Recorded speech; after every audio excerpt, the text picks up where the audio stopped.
Me van a permitir que yo, a la hora de abordar el tema de los canjes, que es un tema quizá más incluso de política financiera e incluso jurídica, pues me permita hacer un breve repaso de cuáles han sido los antecedentes tanto de las instituciones europeas como de la normativa española a la hora de, con la intervención del FROB, llegar hasta la situación de canje del año 2013, pues fundamentalmente de Bankia, pero también podríamos hacer referencia a Banco de Valencia, a Catalunya Caixa y a Nova Galicia Banco, lo que se conoce como las entidades del grupo 1 que testó la consultora Oliver Wyman. Bueno, pues en primer lugar, esta problemática comienza el 29 de julio del año 2010, cuando el FROB anuncia a la Comisión Europea que va a suscribir la cantidad de 4.465 millones de euros de participaciones preferentes de la matriz de Bankia de BCA, de la cual era filial bajo un esquema de recapitalización financiera. Posteriormente, año 2012, las autoridades españolas informan y aluden a que las participaciones preferentes, fundamentalmente de Bankia, como ya todos conocemos, se iban a transformar en acciones ordinarias con los efectos por todos conocidos.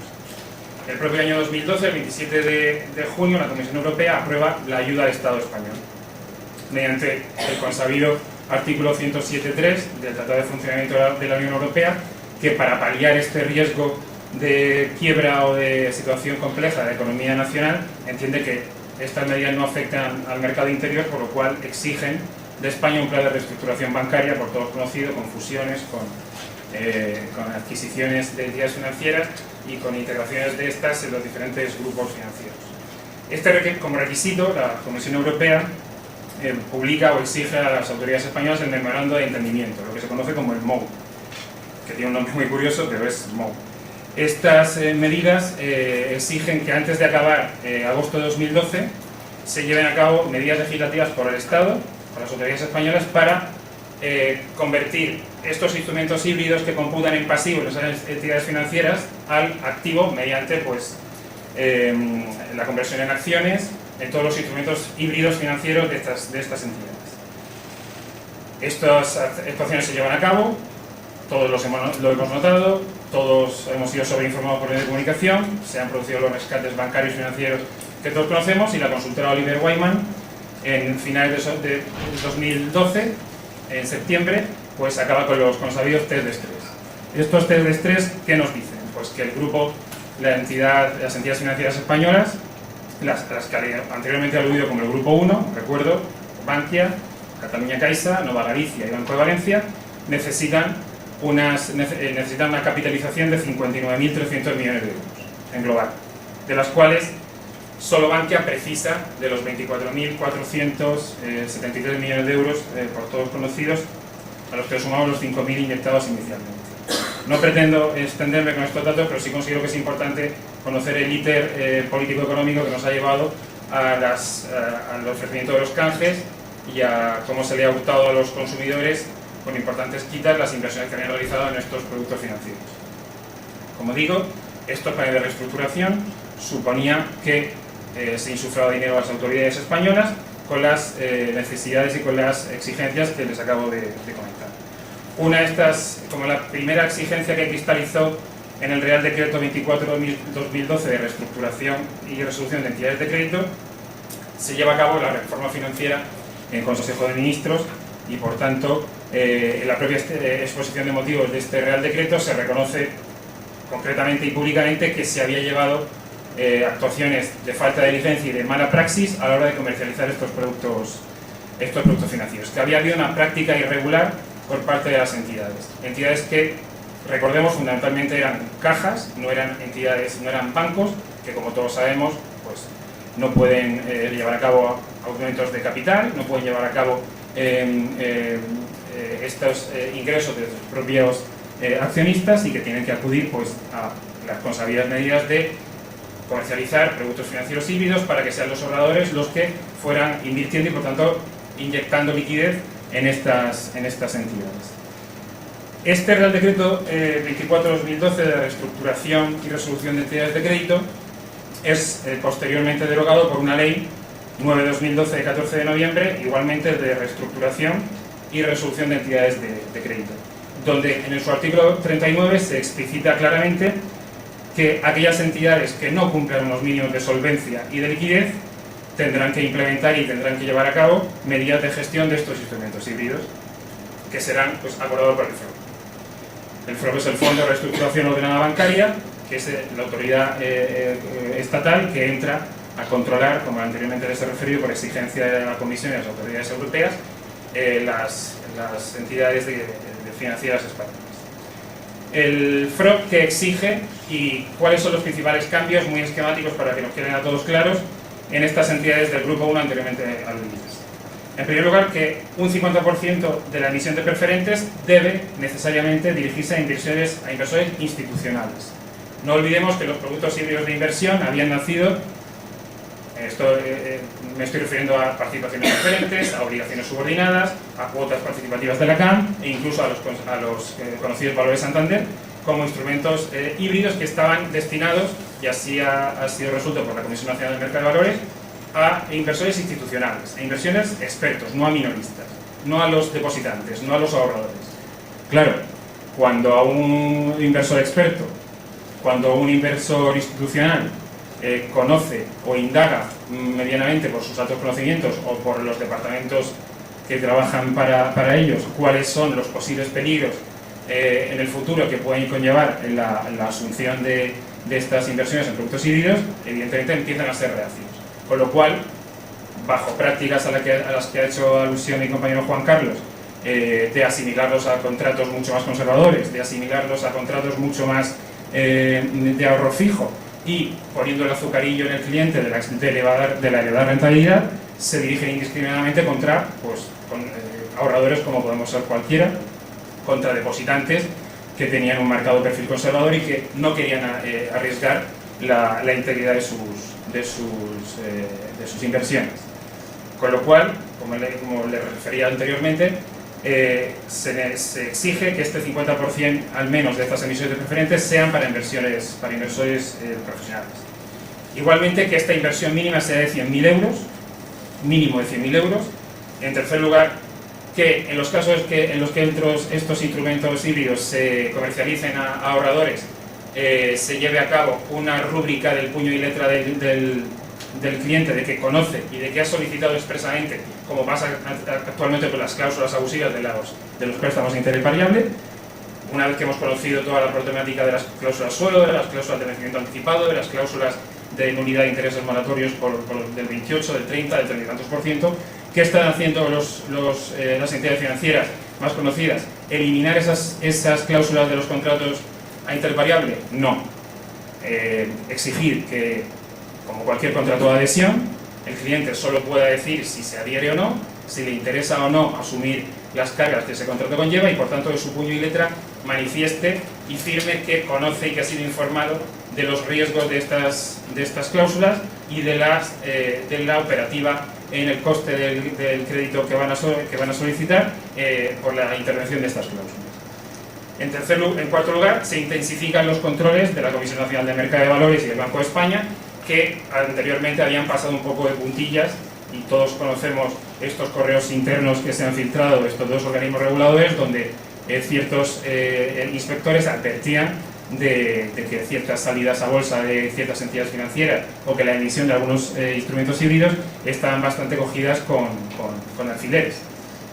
Y por último lugar, se establece un nuevo formato al folleto informativo. Todos conocemos, y en nuestro despacho tanto mi compañero y yo hemos asistido a clientes a los que se les pone encima de la mesa un tocho, y permítame la expresión, de papeles, y los que simplemente es firme aquí, firme aquí, firme aquí, y el contrato es simplemente una hoja de manifestación de características mínimas, con la fecha y a veces sin fecha y la cantidad a invertir, y con una suerte de papeleo de trípticos informativos o de hojas ininteligibles que, por mucho que tuviera tiempo el cliente para leer, para asimilar, para preguntar, no le iba a ser entendible sin una mínima explicación, y ahí entro o enlazo con las obligaciones de información que el personal o que las entidades financieras tenían con carácter previo a la comercialización de estos productos. pues bueno, todos hemos visto, compañeros aquí presentes también, como estos folletos eran absolutamente ininteligibles, como el prospecto de cualquier medicamento o cualquier hoja que a uno le pueden colocar entre una maraña de papeles y que firma confiando en que las manifestaciones verbales que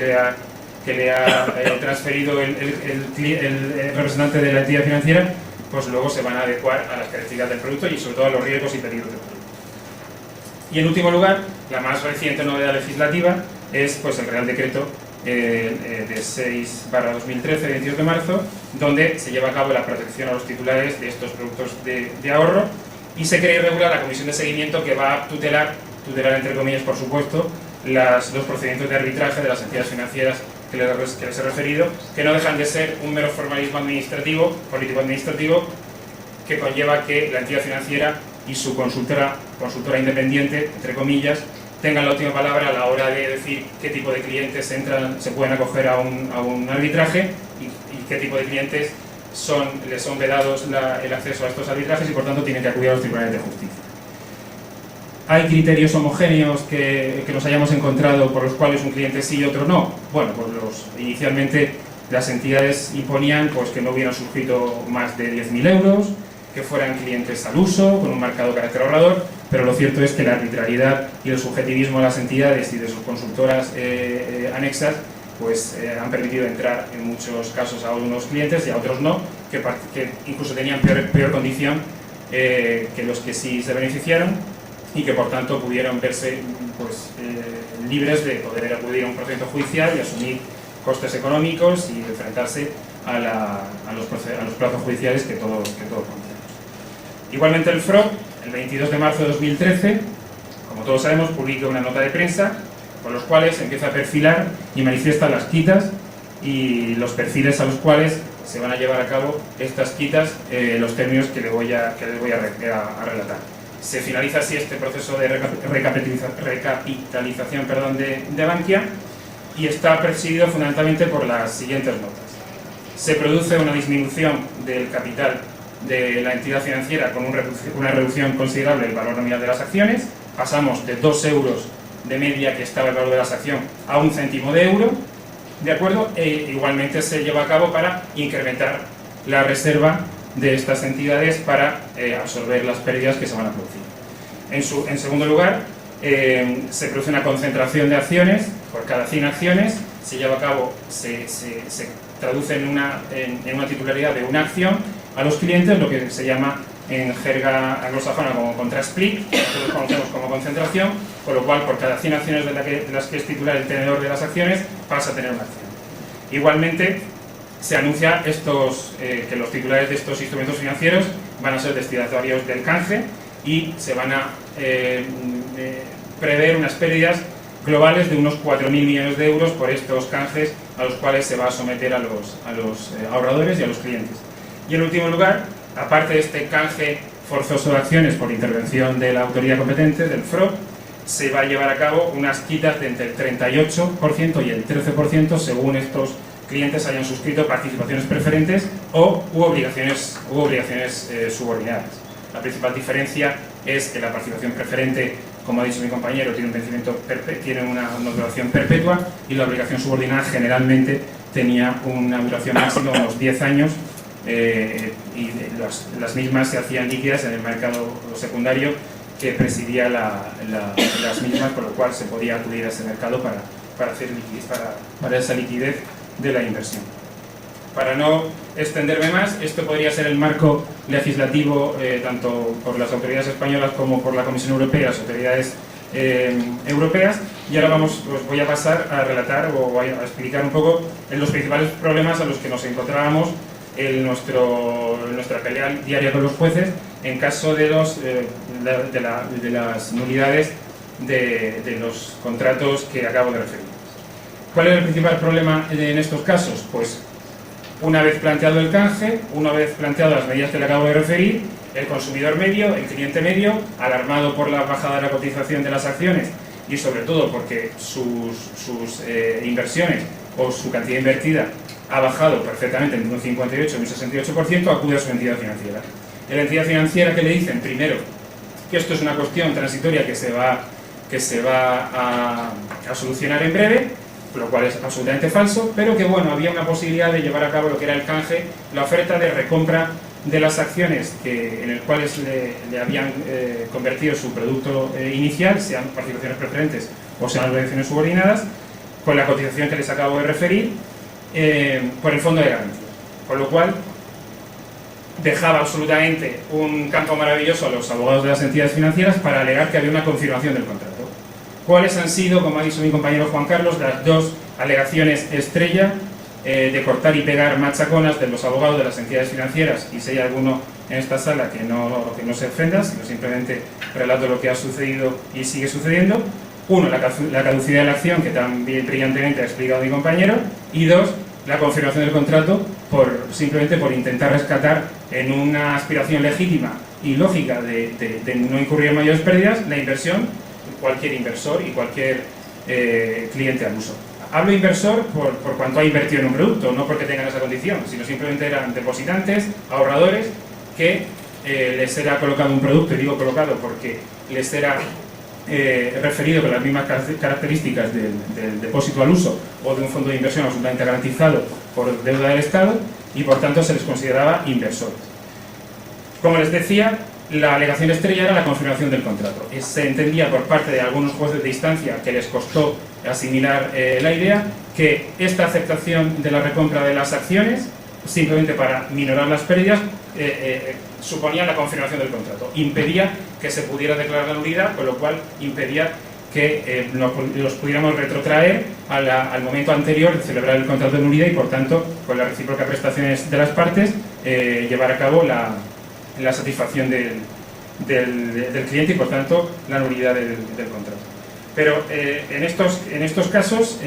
los artículos 1309 y 1311 del Código Civil son meridianamente claros. Cierto es que era una alegación recurrente, pero cierto es que, salvo algunos jueces de primera instancia, estas alegaciones, si eran asumidas por los jueces de primera instancia y por tanto entendían que no cabía nulidad, o anulabilidad en este caso, perdón, porque se había producido una confirmación del contrato, cierto es que las audiencias provinciales sí entendían que no se daban los requisitos que se establecen en los artículos 1309 y 1311. Entendemos, por tanto, que la confirmación del contrato es aquella confirmación que se manifiesta a través de actos concluyentes siempre de la persona legitimada, quien con conocimiento de esta causa de nulidad del contrato lleva a cabo una serie de actos que inequívocamente se exige lleven a la confirmación del mismo. Es decir, la persona tiene que llevar a cabo actos concluyentes. En segundo lugar, debe conocer la causa de nulidad o de anulabilidad, en este caso en el error del consentimiento. Debe haber cesado esta cláusula de esta posible nulidad, y debe haber llevado una serie de actos que inequívocamente permitan concluir que su voluntad era renunciar a la interposición de esta acción de anulabilidad con los efectos del artículo 1301 y siguientes del Código Civil. Como le decía, inicialmente algunos jueces de primera instancia sí vieron por aquí vía abierta para declarar la imposibilidad de acogerse a la institución de nulidad de algunos clientes, pero las audiencias provinciales de Madrid, Barcelona, Valencia, Murcia llevaron a cabo un correcto análisis de estos artículos que anteriormente les he referido. De hecho, especialmente combativa era la Audiencia Provincial de Barcelona, igualmente la de Madrid, que exigían, como les he dicho, una verdadera e inequívoca voluntad de renunciar. Es decir, no cualquier acto, no cualquier actuación del cliente permite deducir que se estaba confirmando el contrato. ¿A qué me estoy refiriendo con cualquier acto o cualesquiera actos? Pues las sentencias la más actual por referirle, si quieren tomar nota, de 7 de octubre de 2016, sentencia 614/2016, habla de que nunca puede considerarse confirmación del contrato que el cliente haya aceptado liquidaciones positivas, que el cliente haya suscrito contratos que han novado el primero, que el cliente haya hecho frente a liquidaciones en contra y por tanto haya tenido que pagar estas liquidaciones, y sobre todo muy importante, que el cliente no haya aceptado ningún tipo de canje en los términos que concretamente les referiré. El Tribunal Supremo ha entrado desde, yo creo que es la sentencia más importante, o creemos que es la sentencia más importante, la número 668-2015, de 4 de diciembre, en la que, entrando a regular la institución de la cancelación anticipada del contrato como una cláusula esencial del mismo, cuya esencialidad y cuya falta de información y de explicación conlleva la nulidad del contrato en sí, permite hacer una interpretación analógica de lo que es el canje, como un vencimiento del contrato anterior a su expiración o a su consumación. Por tanto, el Tribunal Supremo nos dice que nunca puede llevarse a cabo estos actos convalidantes que le refería anteriormente, la percepción de liquidaciones positivas, los pagos de saldos negativos o la cancelación anticipada, puesto que nunca podría sanarse un negocio que genéticamente e inicialmente ha nacido viciado de error, por las causas que les he manifestado, por el déficit de información, por la no prestación o no facilitación de documentación y por los déficits de información que han sido aludidos tanto por mi compañero Juan Carlos como por mí, y que en todo caso se referirán y se necesitarán actos inequívocos que permitan deducir la verdadera voluntad del cliente de renunciar a la interposición de cualquier acción y cualquier alegación anulatoria del contrato. Me estoy pasando un poco del tiempo quizá, pero voy a ir acabando. Igualmente les decía que quería leer la que había sido hasta ahora la sentencia que más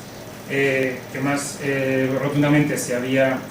pronunciado sobre estos asuntos, donde nos dice básicamente que resulta insultante que se pretenda hacer cargar a los inversores minoristas y a los depositantes al uso con unas actuaciones que para nada se llevan a cabo con un afán confirmatorio ni para aprovecharse de los efectos positivos que puede tener dicha inversión para ellos e intentar abstraerse de los efectos negativos que como cualquier celebración de un contrato pueden producirse, y que fundamentalmente se han referido a minimizar pérdidas. Es decir, los clientes han aceptado el mal menor, han aceptado esta recompra de las acciones, han aceptado que debían proteger su inversión y por tanto no cabe convalidar el contrato con los requisitos que claramente se han estipulado en los artículos 1309 y 1311. Por tanto, si me permiten, voy a leer lo que son las 4 líneas fundamentales de esta sentencia de 7 de octubre del año 2016, que nos dice que tampoco cabe considerar que la nulidad del consentimiento quedará posteriormente sanada o convalidada por el canje de las obligaciones por acciones, puesto que el error ya se había producido y por tanto los clientes, ante el riesgo cierto que suponía que la entidad emisora carecía de la solvencia que manifestaba, aceptaron dicho canje a fin de intentar incurrir en las menores pérdidas posibles. Es más, en dicho canje, la entidad financiera vuelve a incumplir nuevamente las obligaciones legales, como puso de manifiesto el informe de la Comisión Europea de 11 de febrero de 2013, al incidir en el conflicto de intereses entre la entidad y sus clientes a la hora de determinar el precio del cambio. Por tanto, siguiendo con la consabida doctrina de la propagación de la nulidad en los negocios jurídicos, entendemos que la declaración de nulidad de la orden de suscripción del producto, sea el que sea,